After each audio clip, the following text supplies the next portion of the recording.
Hi, I'm Chris Hassan, your real estate friend, and thanks for listening. This is a video series called Driving Home. It's a series in which I'll talk about tips and secrets that'll help you save time and money when selling or buying real estate. Okay, let's start this series off with basically probably the most important part of the real estate process, and that's decision making.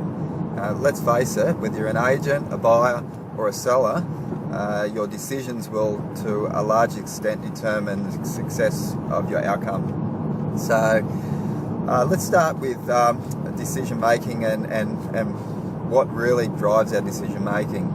Now everyone sort of at some time or other knows how to make good decisions. In fact, most of us, I guess, know how to make good decisions, but only a very select few I've found in doing my research know how to make good decisions better. And by that, let me explain.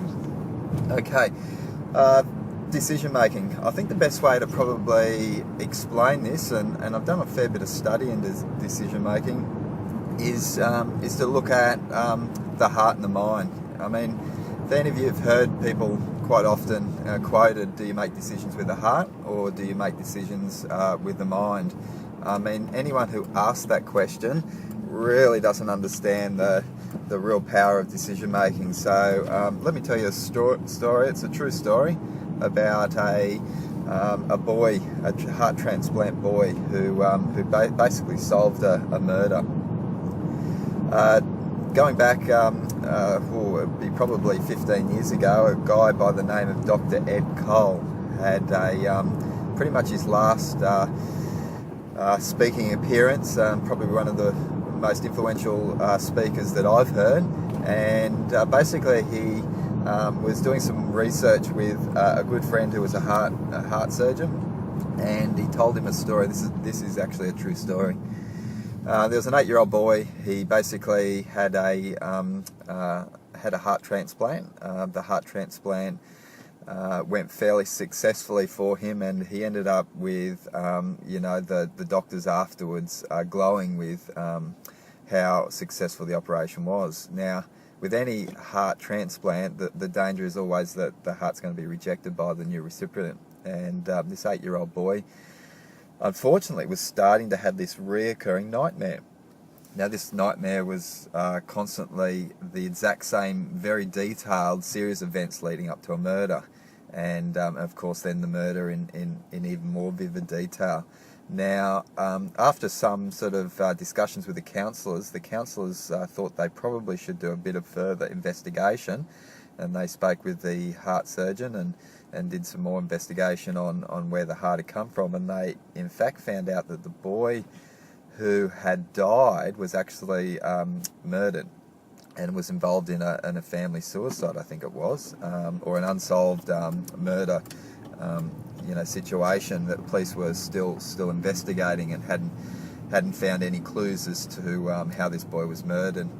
Anyway, cut a long story short, the boy's evidence in the counselling sessions was passed on to the police due to the new information, and after a series of detailed explanations by the boy in these dreams that he was having, they were able to not only find where the murder weapon was, but actually prove in court who the murderer was. So look, that's an amazing story which kind of resonated with me, and I started thinking about that, in its truest point, and that is that your heart and your mind is connected, and it's been obviously through this case and other research has been actually scientifically proven.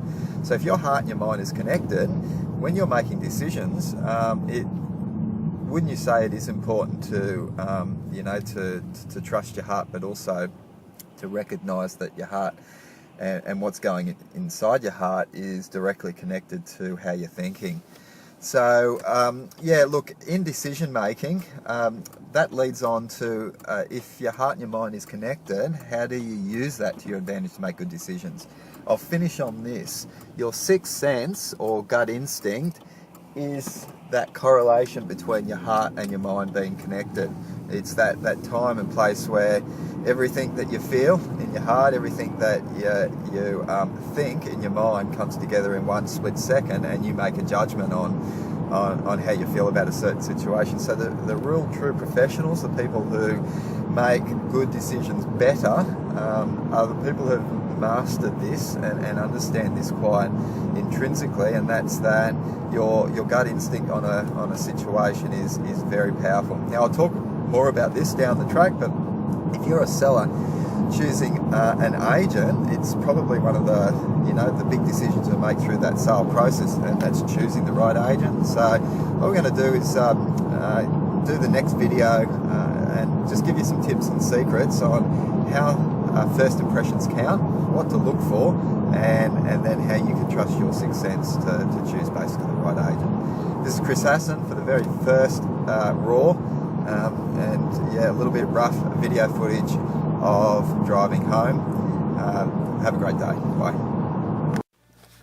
Well, that's a wrap. So just before we go, let's just summarise and cover what we went over today. First things first, your heart and your mind is connected.